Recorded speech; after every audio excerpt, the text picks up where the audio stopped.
As a step in the chip manufacturing process, wafer testing occurs before chip cutting and packaging.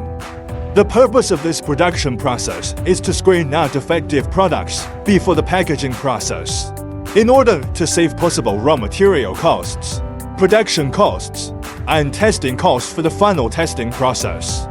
With the advancement of technology, customer demands have put forward higher requirements for wafer testing, especially for chips related to automotive electronics. Temperature testing is particularly important as they need to work in complex environments with high and low temperatures. In recent years, the high and low temperature testing in the industry has gradually shifted from finished product testing after packaging to wafer testing, posing greater challenges to the wafer testing process. LNEY's semiconductor constant temperature control equipment is designed for reliability testing and the wafer testing.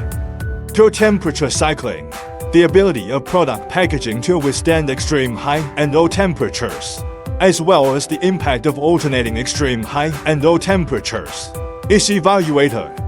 Assess the ability of the product to withstand long-term high or low temperature stress.